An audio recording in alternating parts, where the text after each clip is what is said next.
గ్రామంలోకి అరువుపెట్టిన నితిన్ రాత్రి తాత్కాలికంగా ఉండటానికి ఒక పాత ఇంటిలో తలదాచుకుంటాడు. ఇంటి ఎదురు పక్కనే ఉండే ఓ వృద్ధుడు అతన్ని ప్రశ్నించకుండా గమనిస్తుంటాడు. నితిన్ అతన్ని పలకరిస్తాడు. కాని వృద్ధుడు నెమ్మదిగా మాత్రమిలా అంటాడు, "ఈ ఊర్లో రాత్రి మోగే శబ్దాలు ముతులకి మాత్రమే వినిపిస్తాయి." నితిన్ ఆ మాటలకి నవ్వి పక్కన పెట్టేస్తాడు. మధ్యరాత్రి నిద్రలేచిన నితిన్కు తలుపు వద్ద మృదువైన చప్పుట్లు వినిపిస్తాయి.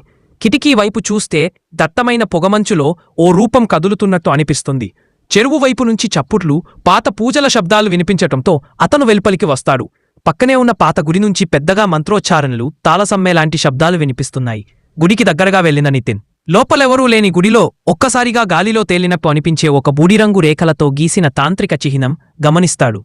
ఆ సమయంలో ఒక్కసారి గుడి వెలుపల చప్పుడు వినిపిస్తుంది. అతను వెనక్కి తిరిగి చూసినప్పుడు ఓ చిన్న పాప గుడి పక్కన నిలబడి ఉంది. ఆమె ముఖం తడిచి, చూపు ఖాళీగా, చేత్తో చెరువు వైపు చూపిస్తుంది. నితిన్ తిరిగి ఇంటికి వెళ్లేలోపే మల్లేష్ అనే వ్యక్తి రాత్రి గట్టిగా అరుస్తూ ఊరి వీధుల్లో తిరుగుతూ చెబుతున్నాడు, దేవకి తిరిగి వచ్చింది. ఎవరూ బయటికి రావద్దు. ఆమె ఆరంభించింది. వీధి అంతా నిశ్శబ్దంగా మారుతుంది. నితిన్ తిరిగి ఇంటిలోకి వస్తాడు. గోడపై ఏదో రాత కనిపిస్తుంది. బూడిదతో ఎవరో రాసినట్టు కనిపించే తెలుగులో వాక్యం. రాత్రి శబ్దాలు వినేవారు మరుసటి రోజు కనిపించరు. నితిన్ ఆ పదాలను చదివి ఒక్కసారిగా వెనక్కి తిరిగి చూస్తాడు. చెరువు దిశగా ఆ చిన్న పాప మళ్లీ కనిపిస్తుంది. కాని ఇప్పుడు ఆమె పాదాలు నేలకి తాకడం లేదు.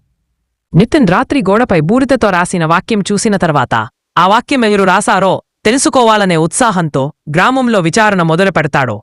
ఆ సమయంలో అతడు తెలుసుకుంటాడు, ఊరిలో ఎవరు ఒక మల్లేష్ అనే వ్యక్తిని ఎదురుచూస్తున్నారని. అతను మద్యం తాగే పిచ్చివాడు అని చెబుతారు.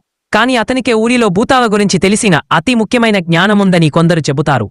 నితిన్ పగటిపూట మల్లేష్ను ఊరి చివర చెరువు దిబ్బన కలుస్తాడు. మల్లేష్ మొట్టమొదట నితిన్ను చూగగానే అంటాడు, "ఆమె నిన్న కలలో నిన్ను చూసింది కదా? ఆమె ఎప్పుడూ ముందుగా కలలో కనిపిస్తుంది నితిన్" అని అంటాడు. నితిన్ ఆశ్చర్యపోతాడు. తన పేరు ఎలా తెలుసు అని అడుగుతాడు. మల్లేష్ చెప్తాడు, దేవకి అనే ఆత్మ నితిన్ మీద దృష్టి పెట్టిందని. ఎవరికైనా ఆమె కలలో కనిపిస్తే అది ఒక సంకేతం. ఆ వ్యక్తి ఒక సంబంధిత పాత బంధాన్ని కలిగి ఉన్నట్లు అని. దేవకి చాలా సంవత్సరాల కిందట కాలపురంలో నివసించిన ఒక యువతి. ఆమెను తాంత్రిక తంత్రాలతో బలిపెట్టినట్టు ఊరిలో ఒక కథ ఉన్నది. నువ్వు మల్లేష్ చెరువులో జరిగిన రహస్య బలిపూజల గురించి చెప్తూ, దేవకి చాలా సంవత్సరాల కిందట కాలపురంలో నివసించిన ఒక యువతి.